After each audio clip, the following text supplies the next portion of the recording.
Welcome to Money, Manifestation, and Business, the podcast that shows you how to use your energy, intention, and consciousness to reprogram your money mindset, unleash a new level of possibility, and create a life and business that lights you up.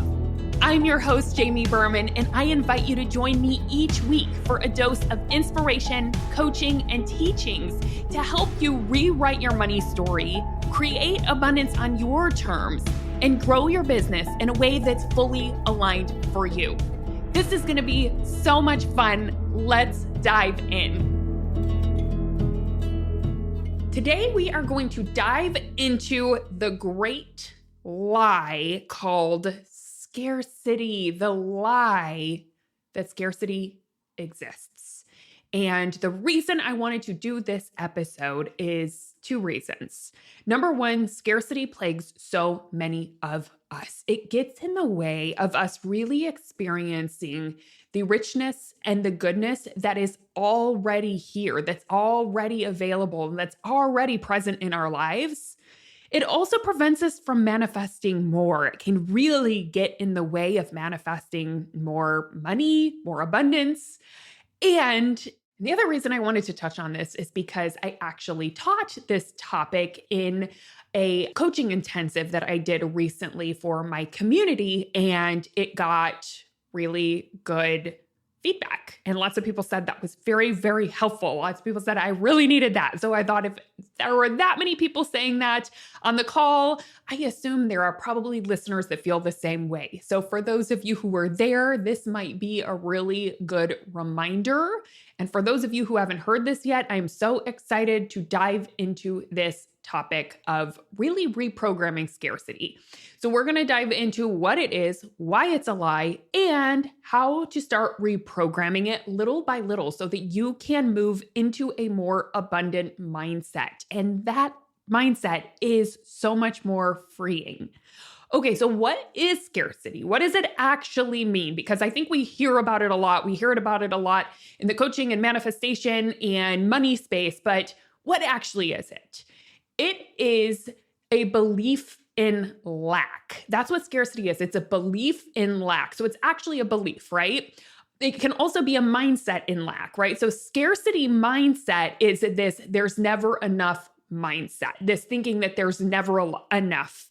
And many of us have this in many areas of our life, right? It might be there's not enough time, there's not enough space, I didn't get enough sleep, right? It also might be there's not enough money, there's not enough overflow, there's not enough debt payout, right? Whatever it is, it's a not enough mindset, right? So it's the belief that resources like money, opportunities, success, clients, and time are limited and that we must compete for them. And that's why it's a lie, right? Because again, it's just a belief that these resources are limited when really they aren't. And how we think about them really matters. But like I said, so many of us are plagued by scarcity. We literally wake up in the morning and our first thought is, I didn't get enough sleep. Right? And then the next thought is there's so much to do today. I don't have enough time. And then we look at our bank account and say there's not enough money. And then we look at our business and say there's not enough clients. And then we look at our social media and we say we don't have enough followers, right? So there's this not enough that just pervades us. And then right before bed, right before we hit our bed on the pillow, we say, oh my gosh, I didn't get enough done today. So I want you to check in and notice if you have some of these thoughts that run through you throughout the day, and also notice which ones you have. The two that I see most often are there's not enough money, and that's probably because I'm a money coach and that's just what I support people with. The other one is there's not enough time, and really seeing people in time scarcity. And what's really amazing about the work that I do and that I teach is that you can bend time. You can bend money. Like you can actually create money and you can create time with your thinking. But here's the thing. If you are always thinking there's not enough time, there's not enough hours, there's not enough money, you will not bend time or money in your favor. You will actually shrink it. Thoughts become things. So if you've heard this in manifestation, it's like thoughts become things. How is this so? How is it so that we can actually expand time or we can contract time based upon what we're thinking? How is it so that we can create money with our mind? We can literally create more abundance with our thinking. How does this play out, right? That's what I used to ask, because I would hear this whole thoughts become things and your thoughts create your reality. And I didn't quite understand how. Like, I was always intrigued by it, but I was like, how exactly is that? And I want to dive into how this actually works, how manifestation works, and why a scarcity mindset actually works against us in terms of manifesting. Why, when we think there's not enough time, do we actually feel like we have less time? Why is it that when we're always thinking, I don't have enough money, we don't experience wealth, we don't create wealth? Well, there's two main reasons. Number one, once I started understanding the reticular activating system, how our brain works, that helped me understand how a scarcity mindset really limits us, and it really limits our ability to manifest. Now, you might have heard of this as RAS or RAS, reticular activating system. It is the part of the brain. So what it is essentially is a network of neurons in the brainstem that acts as a filter for information. It determines what gets your attention by prioritizing what's important based on your thoughts, your beliefs, and your focus. So if you've heard that saying, what you focus on grows, looking into RAS and the reticular activating system is like the scientific approach of how that all plays out, why it's true that what you focus on grows. Because when you're always thinking it's not enough, that is what you see evidence of. So think of it like this. The reticular activating system is the part of the brain that filters out information, right? And it tells you what to focus on. So if you're thinking something like it's never enough, you put that lens on. You literally put a filter of it's not enough into your brain, right? Whatever thought we're thinking, we're putting that filter into our brain. Or if you think of it like sunglasses, right? You're putting that filter over your eyes. When you look at the world, that is what you will find evidence of. That is what you will see, right? So it's like a filter. So if you're thinking it's not enough, that is what you would feel. That is what you would experience. That is what you're going to see evidence of. And that's what you're going to act on. And that's what you're going to end up creating, right? So it really matters what thoughts you're focused on, what thoughts you give attention to. It's totally okay if these thoughts arise because maybe they're habitual. Maybe you've had the pattern of thinking there's not enough time and there's not enough money and there's not enough this and I didn't get enough done for a long time. It's totally okay if those thoughts arise, but when you give attention to them, that's what matters. When you believe that they are true, that's what matters, because what we focus on grows, right? And I also began understanding manifestation and how this, thoughts become things actually exists. And that's because whenever I learned the self-coaching model, it's the CTFAR model, circumstances, thoughts, feelings, actions, and results. Also, this is also taught in cognitive behavioral therapy. It teaches us how our thinking drives us, right? So it's not our circumstances. Whenever I said the CTFAR model, it's not our circumstances that create our reality. If that were true, someone like Oprah would be screwed because she came into very, very challenging circumstances in her life. But how is it that she didn't let those circumstances dictate what she was able to create? Because she took agency over her life. The one place we have agency is in our thinking, our feeling, and our behaviors, right? So it's not our circumstances. It's not the amount of debt we have. It's not the amount of money that you have in your account now. It's not the number of clients that dictate what you're able to manifest and create. It's how you think about those circumstances and how you think about what is possible for you moving forward.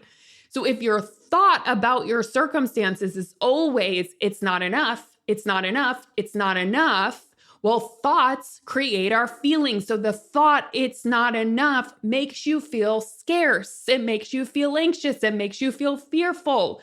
And when you feel scarce, fearful, anxious, you're probably over-consuming. You're probably overthinking. You're probably not taking a lot of creative action from that place. It keeps us really stuck, right? Because our feelings like scarcity, fear, and anxiety drive what we do or don't do, right? In terms of the model.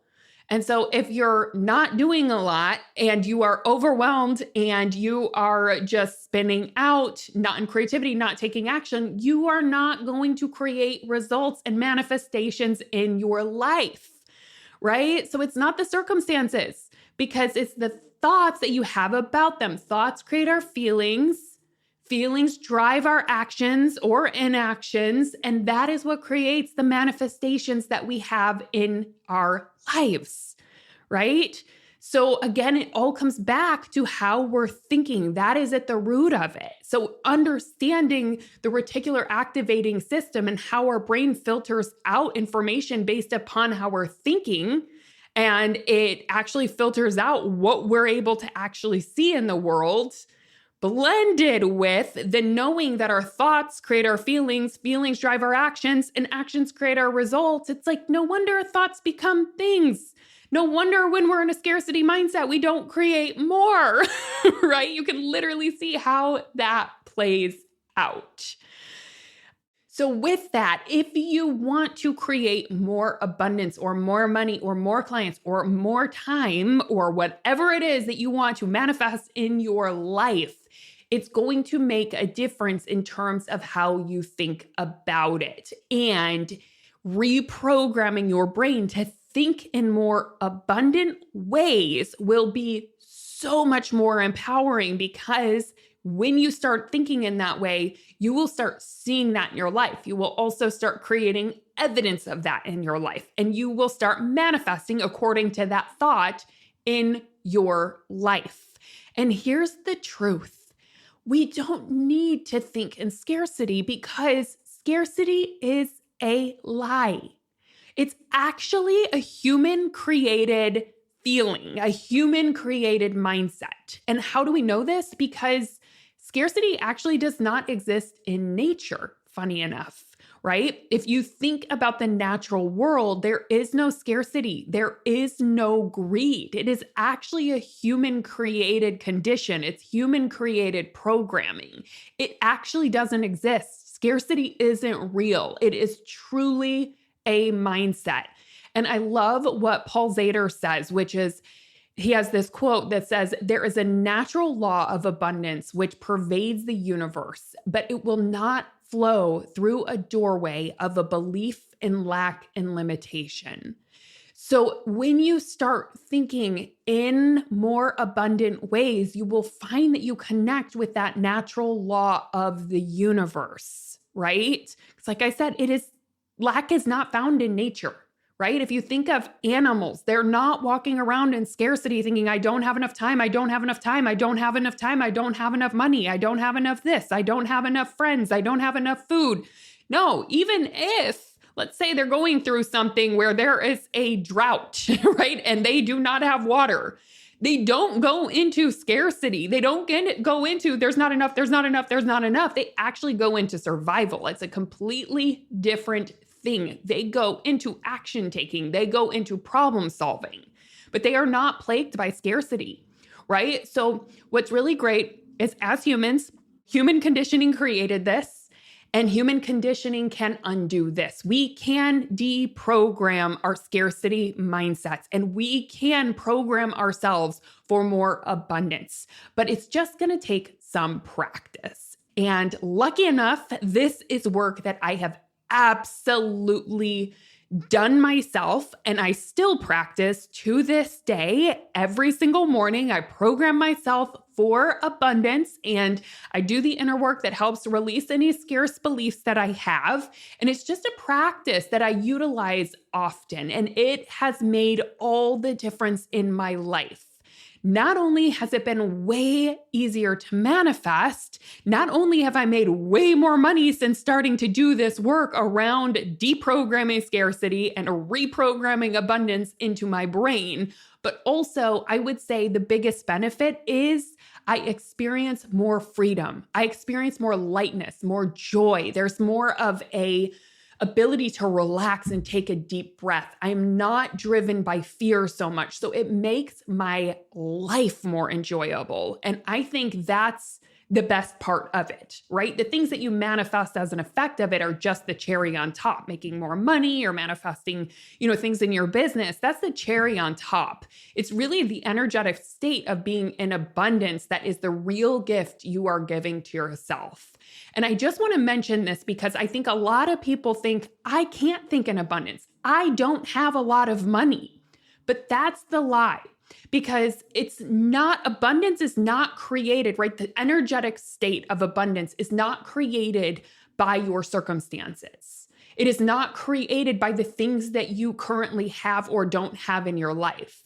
Because if that were the case, like every massively wealthy person would be in a state of abundance, and they are not, right? A lot of people who have all the things, everything, right? Fame, they have money, they have the mansions, they literally have everything you could ever want material-wise, right? And they may even have the family and the friends.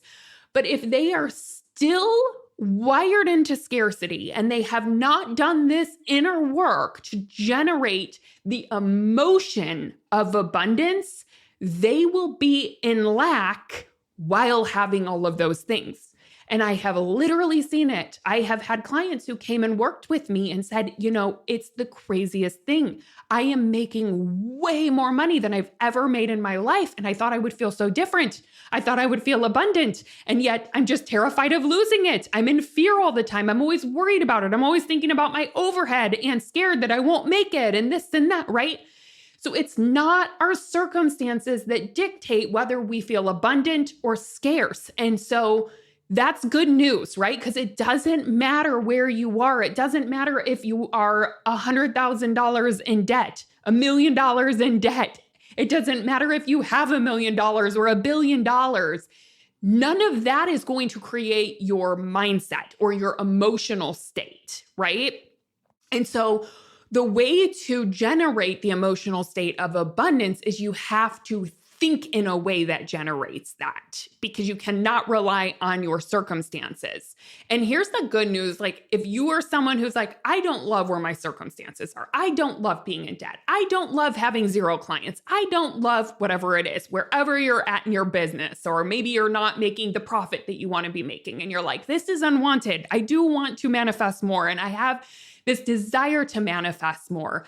That's totally okay. But don't wait on manifesting that, thinking that once I get there, I will feel abundant. Because the truth is, you have to reverse engineer the process. You have to create the abundance now and generate the feeling and the mindset of abundance now. Number one, it's going to help you manifest more. And number two, it's actually going to help you be in that abundant mindset when you get there.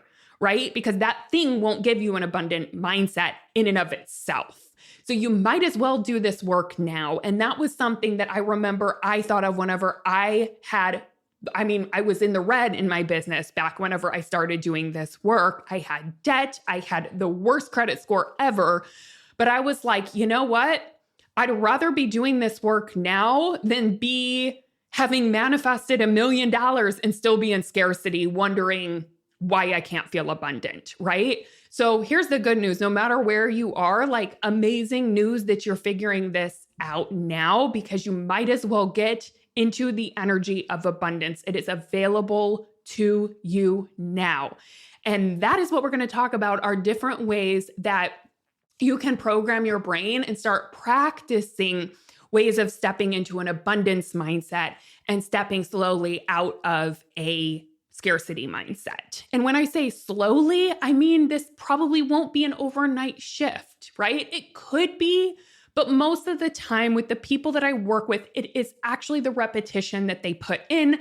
It is the daily practice. It is the intention of doing it and just showing up consistently that helps them reprogram. It's usually not a like, let me practice gratitude one time and I'm suddenly in an abundant state of being for the rest of my life. Like I said, it's still something that I practice. So let me tell you what the practices are. This is kind of like a gym, if you think about it, and you're building strength in the area of abundance. So let's hit the gym at least 10 minutes a day, and you can pick one of these things to practice for just 10 minutes a day. And I will tell you what, after 1 year, you will be in a completely different place. Okay. So the first one that I mentioned is gratitude. That is actually one of the most powerful practices of stepping into abundance and out of scarcity.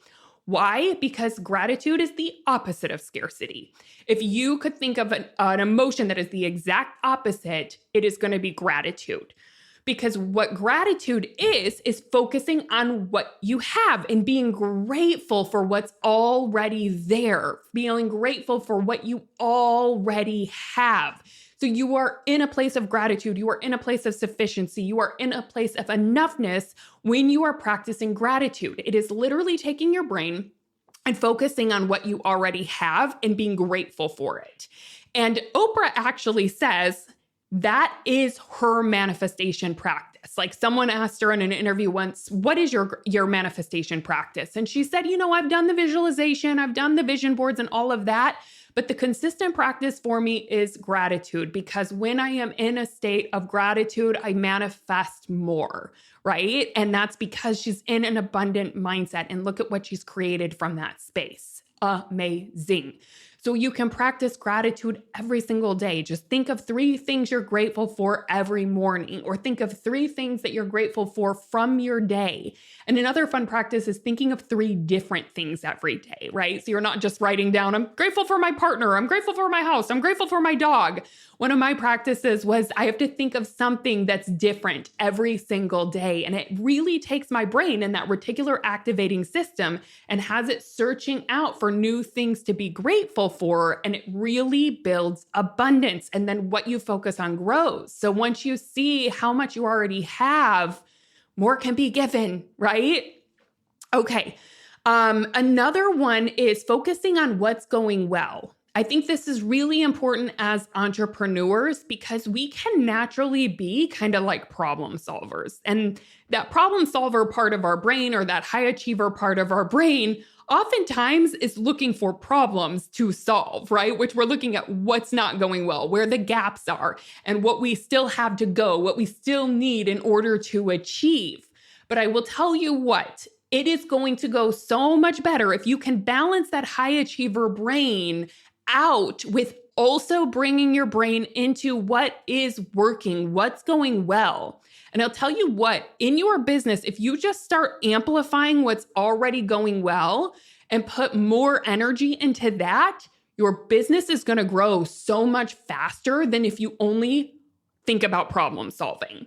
So I highly encourage you to make this kind of a weekly practice in your business where you think about what is going well, what's already working, and think about adding fuel to that, putting more energy, putting more time into what's already going well. You can build so much faster from that place.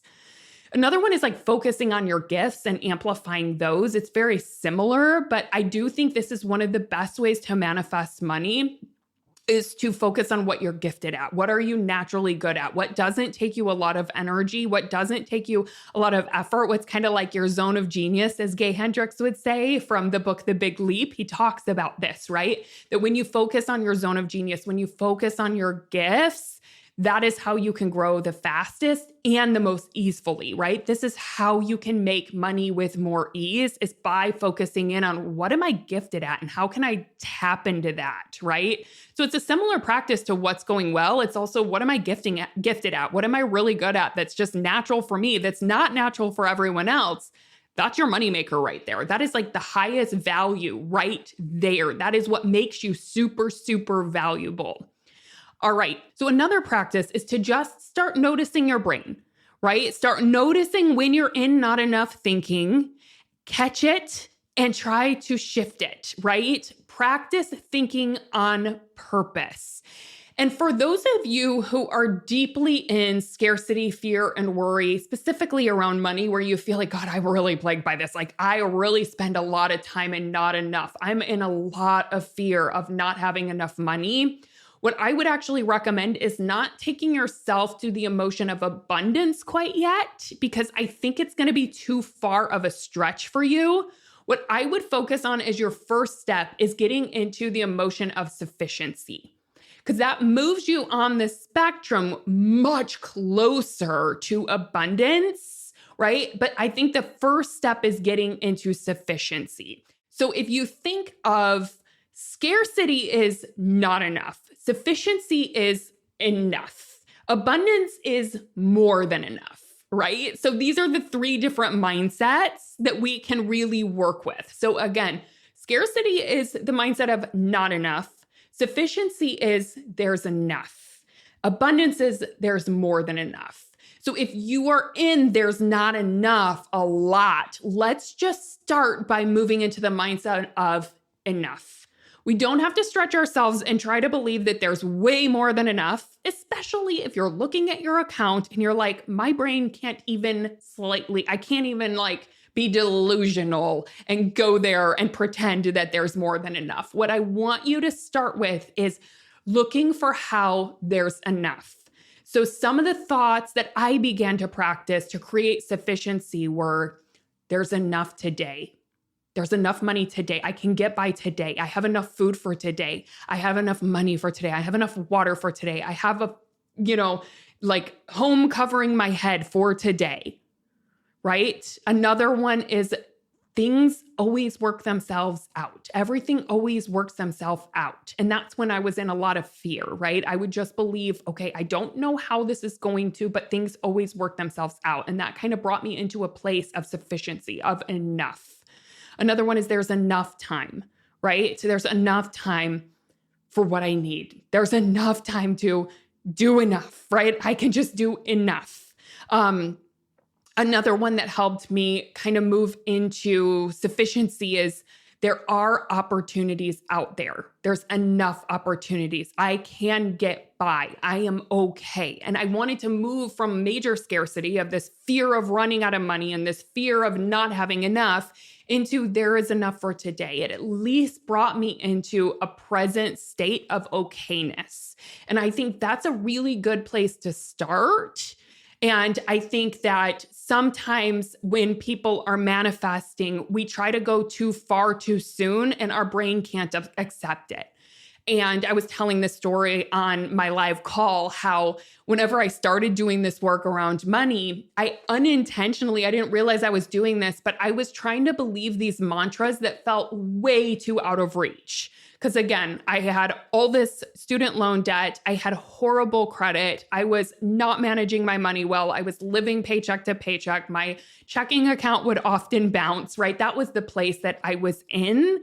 And so going to thoughts like, there's more than enough, there's overflow, money is everywhere, and thoughts that generate the feeling of abundance felt like a bunch of BS. My brain just rejected it. I couldn't even feel the real emotion of that. I couldn't get myself into that thought, right? I could say it, but I didn't believe it at all, which is why it wasn't working, right? I remember I would drive around whenever I had my makeup business, and I'd be driving all around LA for makeup jobs. And I would listen to the CD. It was Louise Hay's Mantras for Abundance, I think. And it was just a CD that repeated a bunch of mantras. And I would say them over and over, but it didn't feel like they landed. And again, it's because they were just way too much of a stretch for my brain.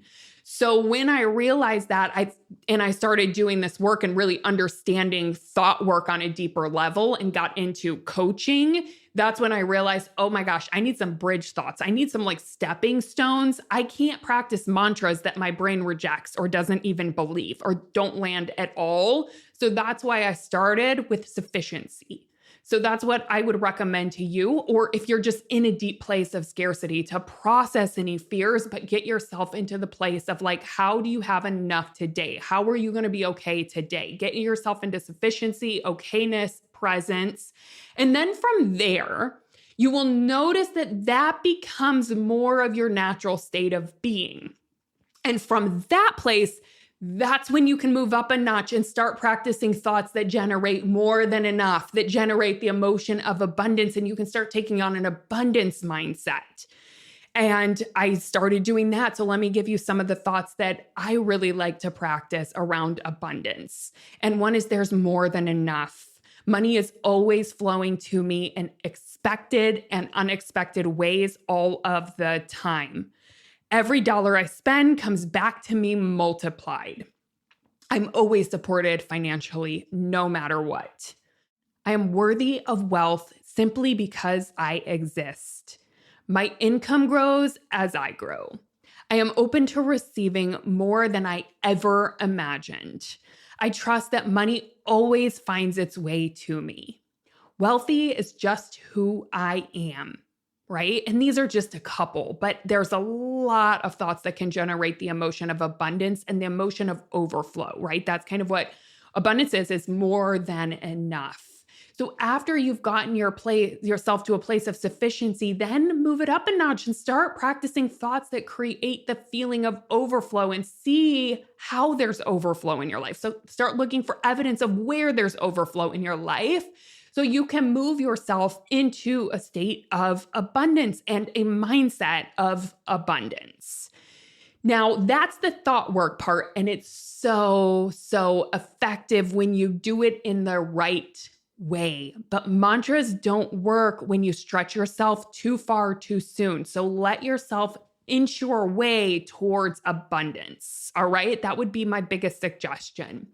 Now, the last thing I want to recommend as a practice to practice reprogramming your consciousness for abundance is to celebrate. Learn to celebrate yourself.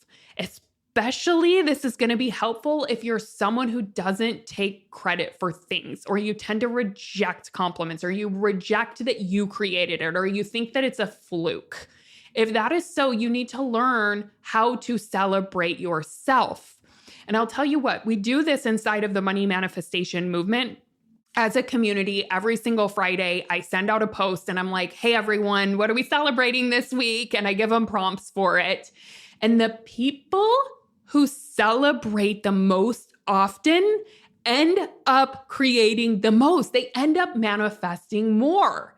It's because when you are in that feeling of celebration, right? It's like it magnetizes more things to celebrate to you. And I've just seen how this has happened. I have seen how when people step into that practice of celebration, which can feel totally vulnerable, they create amazing shifts in their life and they start manifesting more. And you start taking credit for the fact that you're the creator, that you co-created this, that you had a piece of this. It wasn't just a fluke. It wasn't just something that happened to you. And again, if you think about the reticular activating system, if you start focusing in on, hey, what went right? What do I want to celebrate from this week? You're going to see more things to celebrate. You're going to have more of a celebratory experience of life. So that's a huge practice around stepping into abundance.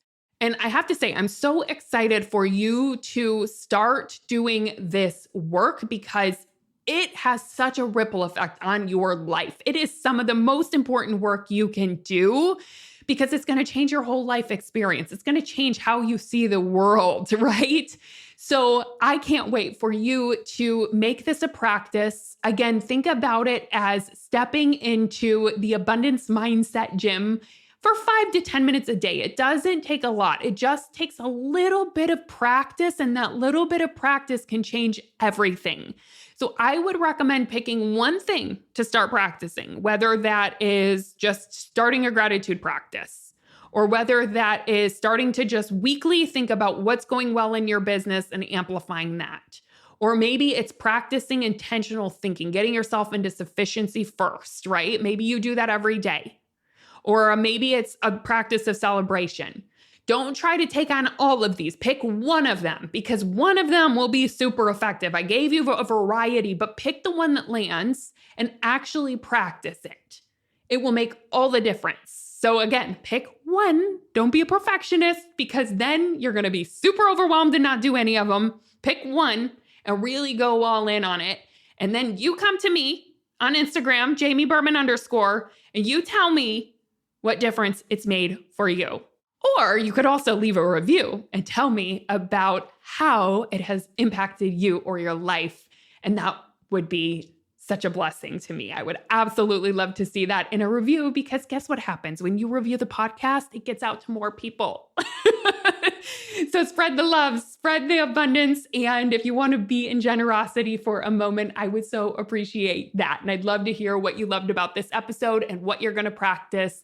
And if you have practiced anything, how it's impacted your life. All right, my love, happy manifesting, and I will see you next week. Hey, thanks for listening. I hope this episode is something that you'll be able to add to your manifestation toolbox to come back to when you need a little extra motivation. If you like what you've heard today and want to take it deeper, you've got to come check out my signature coaching program, the Money Manifestation Movement.